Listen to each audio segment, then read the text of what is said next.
Hi, it's Jeff at MacroMonster.com. A user in the public forums was wondering how to create a chiseled type effect look like this.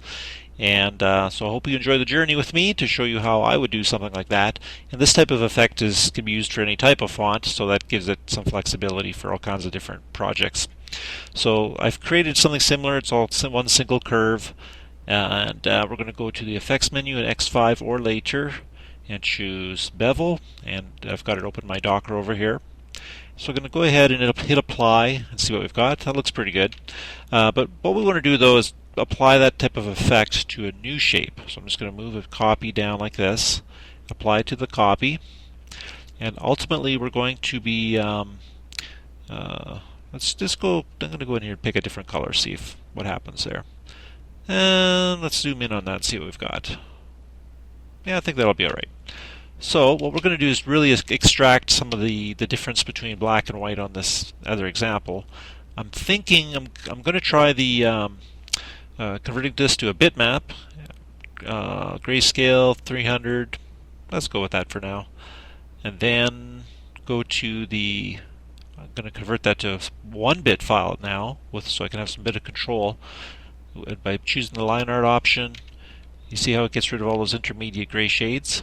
All we want is the really dark areas here, and we have a bit of control in doing that. I'm just going to try and get to a decent zoom level where I have a bit more control. By playing with the threshold slider, we have a bit of control of how much chiseling we want going on there. I'm going to go with that, and you'll see why we kept this original gray one here in a moment. So let's go ahead and quick trace this black version at the bottom there, see what happens. And there we go, that's what I want. So I'm going to get rid of the original bitmap under there. I think it's still there. Yeah, we can get rid of that. And we've got a group of 16 objects. I'm going to ungroup them. And let's see. I want to combine this piece with this one there by selecting them both, pressing Control L. And I think that's all the areas that I needed to combine. I'm just going to put a shape in front of this and it behind. And yeah, if we get rid of this white piece, we're looking good here. So this one, I'm going to position, let's see, these black pieces are all, we've got to weld those together. Select them all, go up and choose Weld.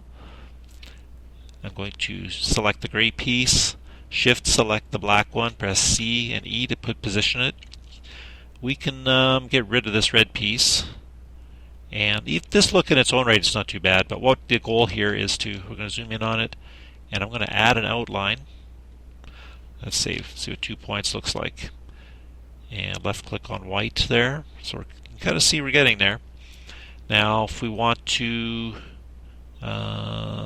we could go ahead and maybe add a bit of outline to the black piece. I'm just going to see if 1 point on that does what I want to do there. And if we convert this to a fresh new bitmap, why we're doing this is so that we have one final single cutter ready piece.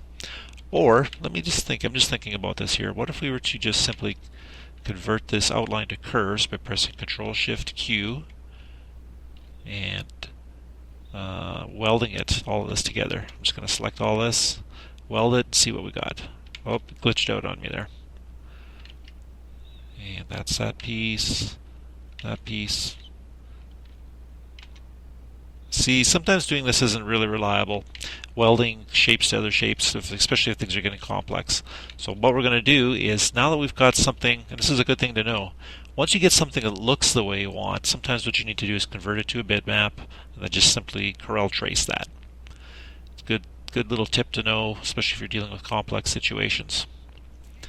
Now we've got a group of 25 objects, going to ungroup it all, and using something like the select same macro, which is free at macromonster.com, we can quickly select all those little white interior pieces by choosing one of them, select all similar, and let's see what we got there. Alright, well, we got that outside piece, we don't want that. So sometimes, like I said, a handy thing to do is just make a little box, put it behind there to see what's going on. I think I probably have my original bitmap in there. I'm going to get rid of that. Trimming into the black piece. That worked the way I wanted it to. How about this D? That was good. Might have to do them one at a time sometimes. Alright, so how about this one? There we go, looking good. So I'm going to grab these white pieces. I think I got them all there. Yep. And I'm going to weld those like that. And what about the black pieces? They're individual right now. I'm going to select those. I'm going to weld those together.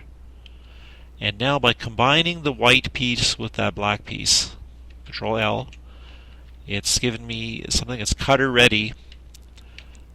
And let's just see how many nodes we're dealing with here. I'm going to select A on, Control A on it. You can try hitting reduce nodes if you feel it's necessary. But this is actually cutter ready now for, and we'll literally cut exactly this type of shape.